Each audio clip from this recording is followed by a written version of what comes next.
Serial review മലയാളത്തിൻ്റെ ഏറ്റവും പുതിയ എപ്പിസോഡുകൾ നിങ്ങൾക്ക് ലഭിക്കുവാനായി ഈ ചാനൽ ഫ്രീ ആയി സബ്സ്ക്രൈബ് ചെയ്യുക.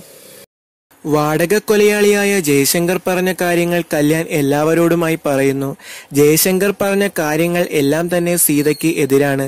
സീതയാണ് ഇതെല്ലാം ചെയ്യിച്ചത് എന്ന രീതിയിൽ തന്നെയാണ് ജയശങ്കറിന്റെ മൊഴി.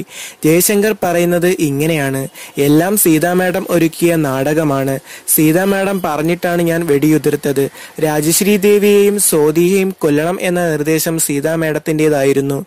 എന്റെ പിറകെ ഓടി വന്നത് വെടിവെച്ചത് പാളിപ്പോയത് സംസാരിക്കാനുള്ള അവസരമായിരുന്നു എന്നും നിങ്ങളുടെ മുഴുവൻ സ്വത്തും കൈക്കലാക്കാനുള്ള സീതാ മാഡത്തിന്റെ പ്ലാനും ആയിരുന്നു എന്ന് പറയുന്നു. അതുമാത്രമല്ല, രാജശ്രീ മാഡം മരിച്ചാൽ സ്വത്തുവകകൾ സീതാ മാഡത്തിന്റെ കയ്യിൽ വരാനും സ്വാതി മാഡത്തിന്റെ കുഞ്ഞ് ഇതിന് അവകാശി ആവാതിരിക്കുവാനും ആണ് സീതാ മാഡം ഇത് ചെയ്യിച്ചതും സ്വാതി മാഡത്തെ പിടിച്ചു തള്ളിയതും. എല്ലാം കരുതിക്കൂട്ടി ചെയ്തതാണ്. രാജശ്രീ മാഡത്തെ കൊല്ലാൻ കഴിഞ്ഞില്ലെങ്കിലും സ്വാതി മാഡത്തിന്റെ കുഞ്ഞിനെ കൊല്ലാൻ കഴിഞ്ഞു. ഞാൻ പറഞ്ഞത് സത്യമാണെന്ന് കല്യാണിനോട് ജയശങ്കർ പറഞ്ഞു വിശ്വസിപ്പിക്കുന്നു. എനിക്ക് സീതയെ അവിശ്വസിക്കാൻ കഴിയുമായിരുന്നില്ല. പക്ഷേ ഞാനിവിടെ വന്നപ്പോൾ കണ്ടത് താൻ ഉപദ്രവിച്ച് കൊല്ലാൻ ശ്രമിച്ച അമ്മയെയാണ്. ഞാൻ തന്നെ ഒരുപാട് സ്നേഹിക്കുന്നു. പക്ഷേ സീതയെ, താൻ പറഞ്ഞിരുന്നുവെങ്കിൽ എന്റെ എല്ലാ സ്വത്തുക്കളും ഞാൻ നിനക്ക് തരുമായിരുന്നല്ലോ. കല്യാൺ അടക്കം സീതയെ എല്ലാവരും അവിശ്വസിക്കുന്നു. അവന്റെ മൊഴി സത്യമല്ല. അവൻ എന്നെയാണ് കൊല്ലാൻ നോക്കിയത്. എന്നെ വിശ്വസിക്ക്, സീത എല്ലാവരോടുമായി കരഞ്ഞു പറയുന്നു. ആരോ ഏൽപ്പിച്ച പണത്തിന്റെ ബലത്തിൽ അവൻ കുറ്റം എന്റെ തലയിൽ ഇടുന്നതാണ്. ആരും സീതയെ വിശ്വസിക്കുന്നില്ല. സീതയും അനുജത്തിയും അജയും അച്ഛനും കല്യാണും എല്ലാവരും സീതയെ വെറുക്കുന്നു, അവിശ്വസിക്കുന്നു. സ്വന്തം അനുജത്തി സ്വാതി തന്നെ സീതയെ വെറുക്കുന്ന രീതിയിൽ സംസാരിക്കുന്നു. ഇതെല്ലാം കേട്ട് രാജേശ്വരി ഉള്ളിൽ സന്തോഷിക്കുന്നു. അനുജത്തിയുടെ അമ്മയാവാനുള്ള അവകാശം തട്ടിയെടുത്ത ചേച്ചി എന്നൊക്കെ പറഞ്ഞ് സീതയെ ആക്ഷേപിക്കുകയും കുറ്റങ്ങൾ വീണ്ടും വീണ്ടും സീതയുടെ മേൽ അടിച്ചേൽപ്പിക്കുന്ന രീതിയിൽ സംസാരിക്കുന്നു. ഒടുവിൽ സഹിക്കവയ്യാതെ സീത ആ സത്യം തുറന്നു പറയുന്നു. നിങ്ങൾ നന്നായി നാടകം കളിക്കുന്നുണ്ട്. എനിക്ക് മനുഷ്യപ്പറ്റ് ഉള്ളത് കൊണ്ടും ഞാൻ എൻ്റെ അനിയത്തിയെ അത്രമാത്രം സ്നേഹിക്കുന്നത് കൊണ്ടുമാണ് നിങ്ങൾ പറഞ്ഞപ്പോൾ ഞാൻ എൻ്റെ ഗർഭപാത്രം എടുത്ത് കളഞ്ഞത്. സീത ആ സത്യം കല്യാൺ ഉൾപ്പെടെ എല്ലാവരോടുമായി തുറന്നു പറയുന്നു.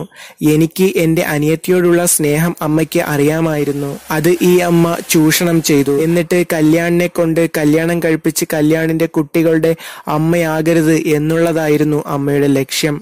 അവിടെയും രാജശ്രീ ദേവി എല്ലാവരെയും കയ്യിലെടുക്കുന്നു. സീത അന്ന് നടന്ന കാര്യങ്ങൾ എല്ലാം തുറന്നു പറഞ്ഞെങ്കിലും സീതയുടെ കയ്യിൽ ഒരു തെളിവും ഉണ്ടായിരുന്നില്ല. അവിടെ ആ നിമിഷം രാജശ്രീ ദേവി താളം മാറ്റിച്ചവിട്ടുന്നു. സീതയ്ക്ക് അമ്മയാകാൻ കഴിയും, എനിക്കത് തെളിയിക്കാനും കഴിയും, രാജശ്രീ ദേവി പറഞ്ഞുകൊണ്ട് മുകളിലേക്ക് എന്തോ തെളിവെടുക്കാനായി പോകുന്നു.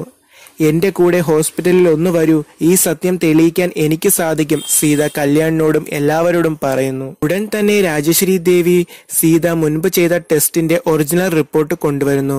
അത് സീതയുടെ കൈവശം ഇല്ല. സീതയുടെ കൈവശം അന്ന് കിട്ടിയിരുന്നത് ഫേക്ക് റിപ്പോർട്ടാണ്. എല്ലാവരെയും ആ ഒറിജിനൽ റിപ്പോർട്ട് കാണിക്കുന്നു. അവിടെയും സീത തോൽക്കുകയാണ്. ഓരോരോ കള്ളങ്ങൾ പറഞ്ഞ് ഞങ്ങളെ വിഡ്ഢിയാക്കാൻ ശ്രമിക്കുകയാണ് സീത. ഇനി സീത ഒന്നും പറയണ്ട, കല്യാൺ പറയുന്നു. എല്ലാവരും സീതയെ വെറുക്കുകയാണ്. തെളിവുകൾ സീതയ്ക്ക് എതിരാണ്. പോലീസ് ഉടൻ തന്നെ വരും. സീതയെ പോലീസ് അറസ്റ്റ് ചെയ്യും. എനിക്കത് തടയാൻ കഴിയില്ല, കല്യാൺ പറയുന്നു. ഇങ്ങനെ ഒരു ചതി എന്നോട് വേണ്ടായിരുന്നു സീത എന്നും പറഞ്ഞ് കല്യാൺ അവിടെ നിന്നും പോകുന്നു. ഒന്നും ചെയ്യാനാവാതെ സീത നീറുകയാണ്. അജയും സ്വാതിയും സീതയെ വീണ്ടും വീണ്ടും കുറ്റപ്പെടുത്തുന്നു. നിന്റെ ചേച്ചി ആളാകെ മാറിപ്പോയി. എനിക്ക് സംശയമുണ്ടായിരുന്നു നിന്റെ ചേച്ചിയിൽ. അവര് ഹോസ്പിറ്റലിൽ നിന്നും അന്ന് വന്നപ്പോഴേ അവരെ ഇവിടെ നിന്നും ഇറക്കി വിടണമായിരുന്നു. അവരെ ഇവിടെ നിന്നും പുറത്താക്കണം. അതാവണം തീരുമാനം. സീത രാജശ്രീ ദേവിയുടെ ഈ വലിയ കെണിയിൽ നിന്നും എങ്ങനെ സത്യം തെളിയിക്കും? കാത്തിരുന്നു കാണാം. നിങ്ങൾ ഇതുവരെ ഈ ചാനൽ സബ്സ്ക്രൈബ് ചെയ്തില്ല എങ്കിൽ ഉടൻ തന്നെ ഫ്രീ ആയി സബ്സ്ക്രൈബ് ചെയ്യൂ. അടുത്തുള്ള ബെൽ ഐക്കൺ കൂടി അമർത്തിയാൽ നിങ്ങൾക്ക് പുതുപുത്തൻ വീഡിയോകൾ അപ്പോൾ തന്നെ ലഭിക്കും.